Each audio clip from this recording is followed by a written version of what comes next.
Technology is transforming our world, making lives easier and more connected. But with every breakthrough, are we also opening the door to fraud?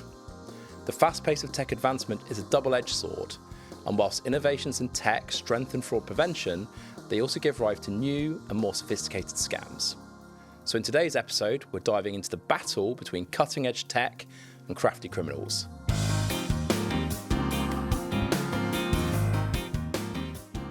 Welcome to The Loop, Talking Tech. I'm Bilsland, Head of Technology Sector here at RSM, and I'm thrilled to be joined by Erin Sims. Erin is a director in RSM's Forensics and Investigations team, and today we'll break down the latest tricks used by fraudsters and talk strategy to help protect yourself and your business in this high-tech world.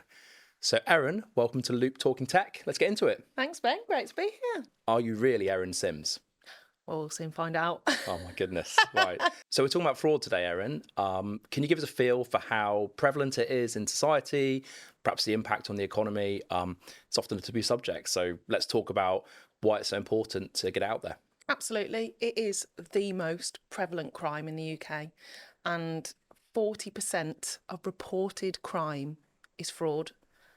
That's reported crime. So we're not looking at the crimes that go unreported. So if we're looking at how much fraud is going unreported, that's nearly 90%. So actually, do we know the total amount of fraud, the impact of fraud to its truest picture?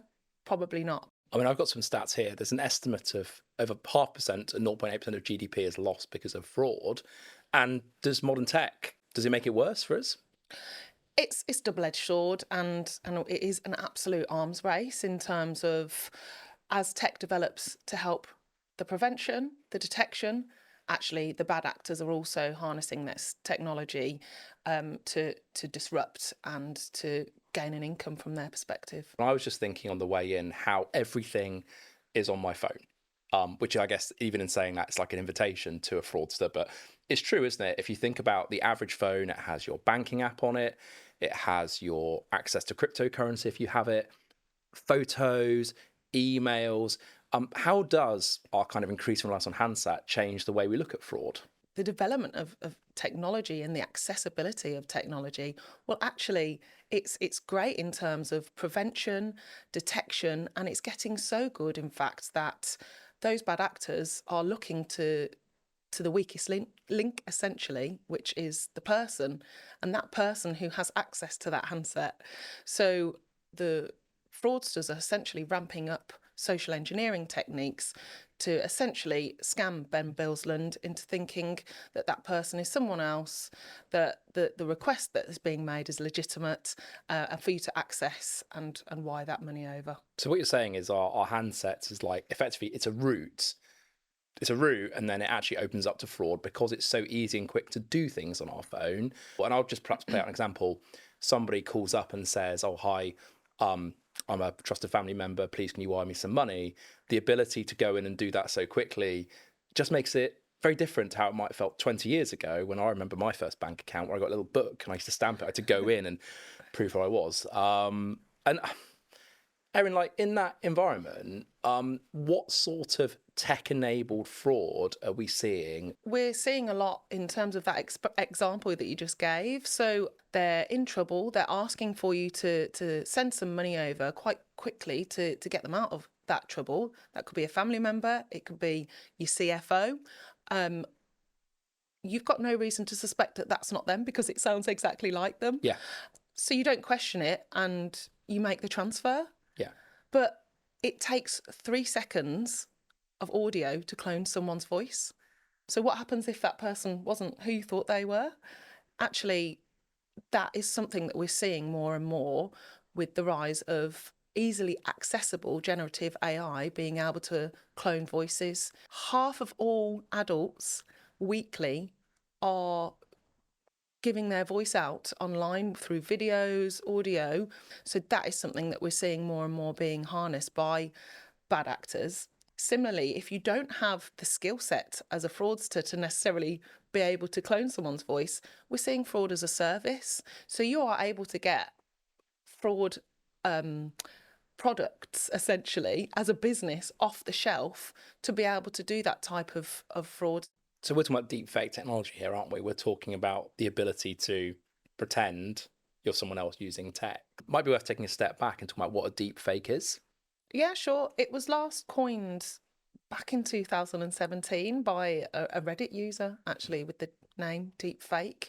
And what happened is they'd produced some, well, it looked very real video content, which was actually false. It was synthetic, it was made up, but it looked like individuals. And we've seen that rise and rise more prevalently now with the rise of generative artificial intelligence and the accessibility of that tool. What a claim to fame. So what sort of deepfakes exist?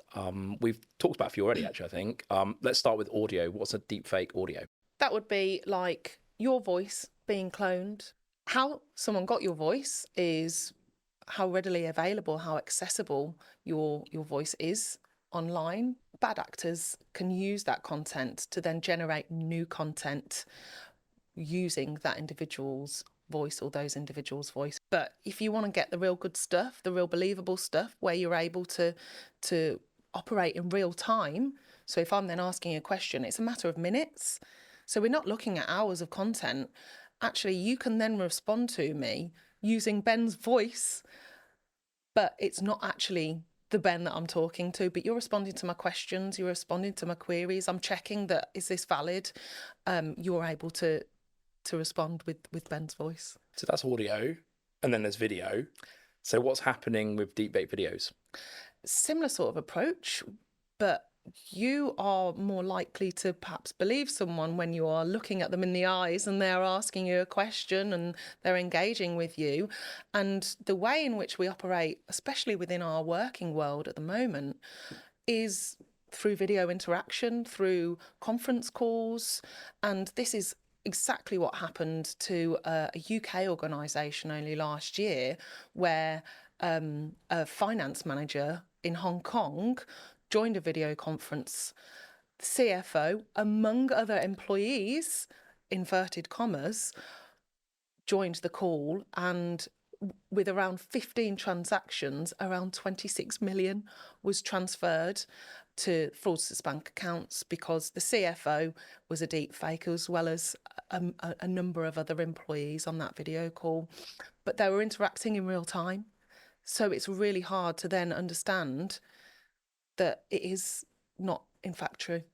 Are we definitely seeing more of this with we're in a relatively short time window here since the launch of ChatGPT as the first openly available generative AI. Are we seeing more as a result of that? Is that the trend that sits underneath this? Yeah, it's an over 2,000% rise in generative AI deepfake scams has been seen over the last 3 years. That's 3 years. So where else are we seeing tech being used as a weapon to commit fraud? What other examples have we seen? High profile, or perhaps some less profile things you've seen in your line of work? Seeing a lot in insurance, actually, in terms of supporting claims. So when videos are being taken of damaged property, commercial property, buildings and vehicles, etc., that is being used as evidence to make those fraudulent claims.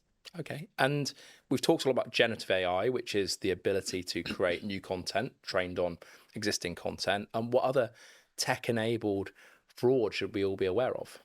Still getting those emails through, which are far more targeted and are essentially having malicious malware attached to them. So when we're getting the please click this link, please download this PDF attachment, it's being really aware of where they're coming from and is it a usual request?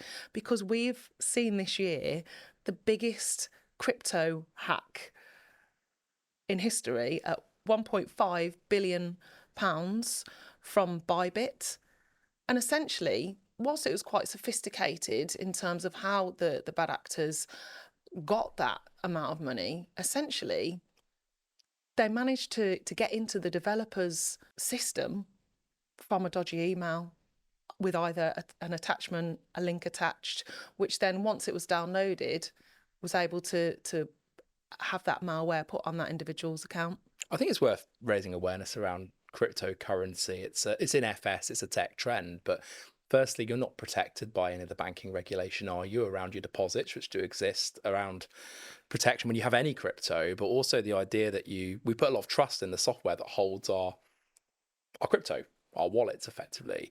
And you've got two risks. One is that if your access to the wallet is on your handset and that's taken away from you, it's not insurmountable to access that handset and move the money away from your account. And the other is when we have a situation where the organizations that hold it are being hacked, we have no control over those being left. And actually, I've noted Bybit, they've talked about almost setting off a hunt and saying that they will give rewards to people who recover this crypto. It's absolutely enormous, isn't it? And again, 10 years ago, crypto existed, but I don't think we'd be talking about so many people being affected by it or by a scam in that area. And it's so much more accessible now as well, with the likes of Revolut, Coinbase, to name a few. Like, it's so easy to buy and trade in crypto. Absolutely. And in terms of that 1.6 billion, where's that going to go? Are the fraudsters going to be able to have access to all of that? Absolutely not. They're going to be laundering it out by any way and means. But where the rest of it goes is anyone's guess. Goodness. So we've talked a lot about how tech has increased fraud risk, but tech often, in creating problems or new challenges, opportunities, creates solutions as well. So there must be some advancements in tech we can talk about that are out there protecting us. There is, and it's developing every day. My absolute favourite is behavioural biometrics, and this is using things like our own swipe actions on our mobile devices that we've been talking about, how we actually handle those devices, our typing speeds. We're essentially generating our own fingerprint. And I guess at kind of consumer level, all these developments do inevitably get rolled out to us to protect us, although they may not be there today. Yeah, exactly. Yeah. And talking about some of the technology as well with it when it comes to voice cloning, actually technology is being overlaid on let's say our commentary to add in watermarks you wouldn't be able to hear with the naked ear. There's a way of putting a watermark on a voice recording that technology is able to determine whether that is authentic or not authentic. And it's funny because it's actually the blemishes in the way we speak that makes it sound authentic, isn't it? Because if you hear something that's a perfect rote presentation, you sort of know that's not right. Your ear's tuned to it. But it's actually, to me, the real sophistication in the tools, and we're moving away from the blemish you talk about, is when it captures the blemishes in the way you speak and intone things. And I find that both fascinating but also terrifying. But what you're saying is there is technology being developed out there to help identify that and protect us. So there is, and in real time as well. But as we've mentioned before, it is an arms race. So there is that reliance on the human to be able to try and identify where there are concerns with audio and with video. So having that human oversight is still really key in being able to combat fraud and fraud using this types of technology. So I'm looking at you and I'm able to see your blinking is quite natural, your body movements. I can see the reflections from lights on your eyes, on your glasses. Actually, if we're looking at deepfake video, those will be telltale giveaways where something's not quite right. Your eyebrows aren't moving the way they should be when you're giving your facial expressions. And then the obvious one where your voice isn't completely in sync with your mouth. And moving on to when I'm shopping, and sometimes I'll get a call from my credit card company saying, why have you bought this really expensive Hermes bag in Japan when I'm actually in London? Like, what's at play there? What technology sits behind that sort of thing that protects us? Yeah, predictive analytics. So they can actually, this technology can actually forecast, this is not normal spending for Ben, and being able to flag and being able to identify any future concerns. And that's real-time monitoring. That is what we need. And in financial services, the consumer duty dictates that actually you need to, as a regulated organisation, put in place stringent measures to protect your customers, to protect your consumer, but also then make it really accessible to report for that consumer where it does go wrong. I mean, I'm blown away by all this constantly. And I just think as an individual, what sorts of things we need to do to protect ourselves. So, where would you start advice to family member, colleagues? What sorts of things do we need to be aware of? It is quite terrifying in terms of the pace that this technology is moving on. And a lot of the technology is using that content that we are posting online, the information that we're popping on LinkedIn, the detail that we're adding to social media, and 75% of frauds arise from social media. So it's being really aware of what you're putting on online that is accessible to the bad actors, because how can that information be used? How can that voice content, that high quality video content that you're putting online be used against you in the future by a bad actor? I mean, there is an inherent irony or conflict, isn't there, that we're doing a podcast talking about fraud whilst recording a deep data set of us talking. So we're actually increasing our fraud risk. But I think what you're saying too is because we use technology so much anyway, maybe this podcast to some extent is a drop in the ocean, because it's very possible there's enough out there from you and me on other things we do that we're already exposed to deepfake, and we need to be aware of that. Absolutely. And that's why we're seeing so many celebrities and high profile figures. Those are usually the targets because of that content being so readily available and accessible.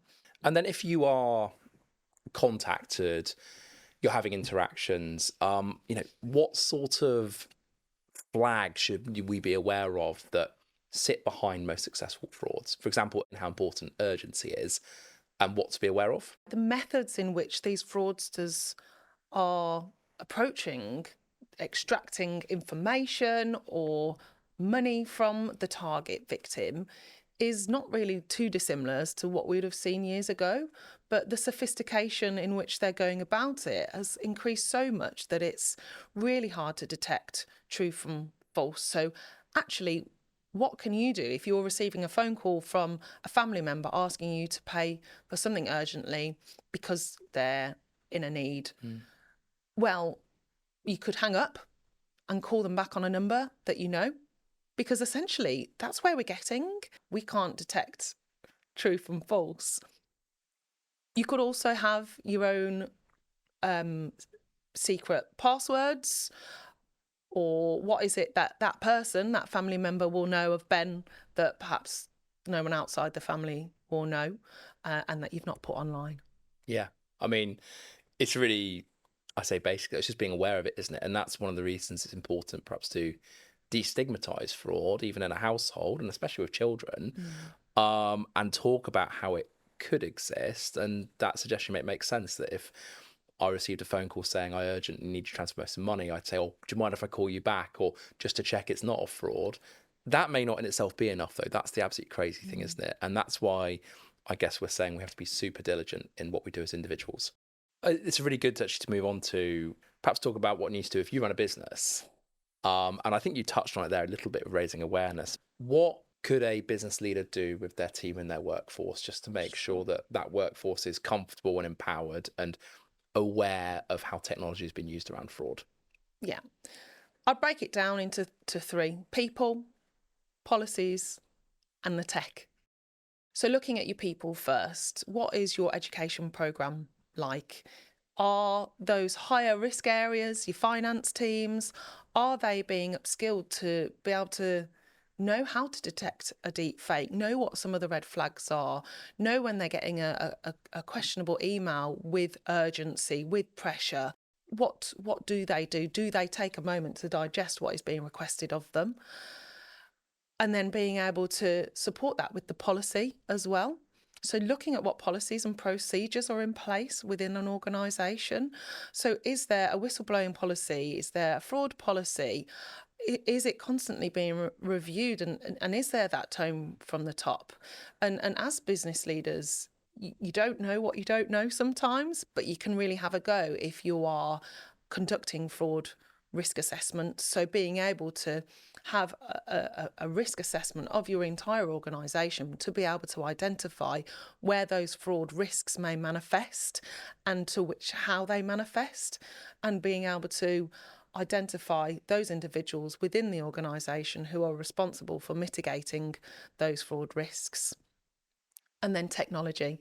Always be horizon scanning. What technology is available to you that you can combat those particular risks that you've identified within your risk assessment to give you what you need per your risk appetite. Erin, are there any industries or businesses that we're seeing are particularly susceptible at the moment that need to have an even more heightened awareness of fraud risk? Financial services is an obvious one. There are a high number of transactions, lots of money going through systems, both onshore and offshore, in different modes and different methods. So that is a real key target for where we're seeing fraud risks manifest. Actually, it is about bringing the cyber teams, the fraud teams, the IT tech teams together to make sure that these types of threats are combated as a whole, as collectively, because you can have such great data, but if you're not able to be really harness that data to be able to identify fraudulent transactions, for example, then you're missing a trick as the technology develops further. Cool. Can you talk a bit about the UK Online Fraud Charter and what that means for businesses that are impacted by it? Yeah, the Online Fraud Charter is essentially a voluntary charter for which social media tech platforms, for example, will sign up to share information and to try and combat fraud arising from their platforms, highlighting the word voluntary. And then there are other similar approaches. So Meta have announced more recently, I can't remember what it's called. I have it here. It's the Fraud Intelligence Reciprocal Exchange Initiative. So FIRE? FIRE. Is that what we refer to as FIRE? So Meta have essentially agreed and have signed up to FIRE, which allows them to engage with a couple of UK banks to share information. Again, big tech have all this big data, and they can do so much with this data that actually the financial services ecosystem, if operating together with big tech, similarly in the consumer industry, actually having mandatory processes in place for better data sharing, information sharing is really important for the next steps in being able to really break down these types of fraud threats that we're seeing, which is not something that is in place at the moment. What's the government doing, or what do they need to do to protect us? Personally, in the longer term, with fraud is not just restricted to the UK, it's cross-border. So opening up channels to share information, I think is really key. But in the near term, the government have highlighted that fraud is a key risk. It is a key risk to our businesses, to us as individuals. And from a business perspective, there's the Economic Crime and Corporate Transparency Act, which came into legislation in 2023. But this actually brings in a new offence, which is called the Failure to Prevent Fraud offence. And this comes into enforcement from the 1st of September this year. So who's affected by that? That's large organisations. So large organisations defined by the Act, essentially, to avoid prosecution and an unlimited fine, will have to put in place reasonable fraud prevention procedures. So this will include anything from a fraud risk assessment to policies to ensuring that there is that communication. But the key points to this offence is not all where they're probably already trying to protect from fraud themselves as victims or their customers and clients as victims, but it's from where they could receive the intended benefit of that fraud. Within an organisation, you have a salesman who is using a misleading script to generate revenue. How does that fall under the Act? Really great example. And actually, sales is quite a high risk area in terms of this Act, because that salesperson is probably doing so to receive those commissions extra from generating those extra sales. So they're receiving the benefit. But also in getting those extra sales, the company is also receiving the benefit. So not only is that fraud apparent, but it also fits within the detail of this particular failure to prevent fraud offence. So the fraud within the organisation, and then the organisation is the beneficiary of effectively the fraud, and that's how it falls within the Act. That's exactly right. And that particular salesperson will be considered as an associated person. So whenever anyone as an associated person, an associated body, commits the fraud for the intended benefits, you don't actually have to receive the benefit, for the intended benefit of that organisation, that could essentially fall within the remit of this particular offence. See. Well, I think what we'll do is make sure we have links to more information around that. And now is a good time to wrap up. So thank you, Erin, and thank you, everybody, for listening. Please do hit subscribe today to stay up to date with the Loop Talking Tech. And in the meantime, you can find out more from our website, which is linked in the show notes. Thank you for listening.